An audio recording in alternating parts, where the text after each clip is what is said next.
Hi, ഇന്നലെ നടന്ന France versus Spain മത്സരത്തിൽ എതിരില്ലാത്ത 2 ഗോളുകൾക്കാണ് സ്പെയിൻ വിജയിച്ചത്. ഈ ഒരു മത്സരത്തിൽ കൂടുതലായിട്ട് വിജയിക്കുമെന്ന് പ്രതീക്ഷിച്ചത് ഫ്രാൻസ് ആയിരുന്നു. പക്ഷെ മത്സരത്തിൽ കണ്ടത് സ്പെയിനിന്റെ ഒരു അയനാട്ടം തന്നെയായിരുന്നു. ഈ ഒരു മത്സരത്തിൽ ഫ്രാൻസ് കാഴ്ചവെച്ചത് കഴിഞ്ഞ തവണത്തെ മത്സരത്തെ പോലെയൊന്നല്ല, ഭയങ്കര വാസ്റ്റ് പെർഫോമൻസ് തന്നെയാണ് ഫ്രാൻസ് ഈ ഒരു മത്സരത്തിൽ കാഴ്ചവെച്ചത്. പക്ഷെ ഈ ഒരു മത്സരത്തിലും എംബാപ്പ പോലുള്ള താരങ്ങളൊക്കെ വാസ്റ്റ് പെർഫോമൻസ് തന്നെയാണ് കാഴ്ചവെച്ചത്. മത്സരത്തിന്റെ 22-ാം മിനിറ്റിൽ മൈക്കൽ ഒയാർ സബാലിലൂടെ സ്പെയിൻ മുന്നിലെത്തുന്നത്.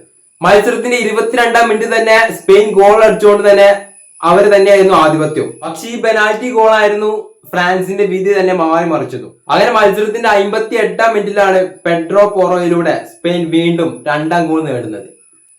ആ 2ാമത്തെ ഗോളോടെ അവർ ഉറപ്പിച്ചു കഴിഞ്ഞു ഈ ഒരു വിജയം. കാരണം ആ സമയത്തും ഫ്രാൻസിന്റെ പെർഫോമൻസ് ഒക്കെ വെച്ച് നോക്കുകയാണെങ്കിൽ സ്പെയിന് തന്നെയാണ് ആധിപത്യം. കാരണം സ്പെയിനാണ് നന്നായിട്ട് ഡൊമിനേറ്റ് ചെയ്ത് കളിച്ചത്. ഈ ഒരു മത്സരത്തിൽ എടുത്തു പറയേണ്ടത് ഫ്രാൻസിന്റെ മോശം പെർഫോമൻസ് തന്നെയാണ്. കാരണം വേൾഡ് കപ്പ് തുടങ്ങിയ മുതൽ ഫ്രാൻസ് നന്നായിട്ട് ഡൊമിനേറ്റ് ചെയ്ത് കളിച്ച ടീമായിരുന്നു. പക്ഷെ നല്ലൊരു ടീമിനെ കിട്ടിയപ്പോ ഫ്രാൻസിന്റെ കൈമുട്ടൊന്ന് വിറച്ചു.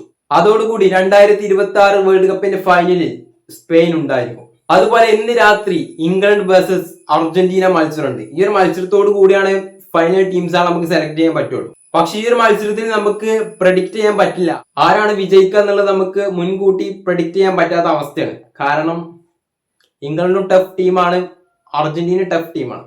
അർജന്റീനയെ സംബന്ധിച്ചിടത്തോളം അവർ ഗോൾ കൺസീഡ് ചെയ്തതിനു ശേഷം കംബാക്ക് അടിച്ച് തിരിച്ചു വന്നിട്ടുണ്ട്. അതോടെ തന്നെ നമുക്ക് അർജന്റീനയെ അങ്ങനെ പെട്ടെന്ന് താഴ്ത്തപ്പെടാൻ പറ്റില്ല. കാരണം അർജന്റീന വെരി സ്ട്രോങ് ടീം തന്നെയാണ്. സോ എന്തായാലും അർജന്റീന വിജയിക്കട്ടെ എന്ന് ഞാൻ ആഗ്രഹിക്കുകയാണ്. സോ നിങ്ങളുടെ അഭിപ്രായം ഒപ്പീനിയൊക്കെ താഴെ കമന്റ് ചെയ്യുക. വീഡിയോ ഇഷ്ടപ്പെട്ടാൽ ലൈക്ക് ചെയ്യുക, സബ്സ്ക്രൈബ് ചെയ്യുക. അപ്പൊ നെക്സ്റ്റ് വീഡിയോ ആയിട്ട് കാണുന്നവരേക്കും എല്ലാവർക്കും ഗുഡ് ബൈ.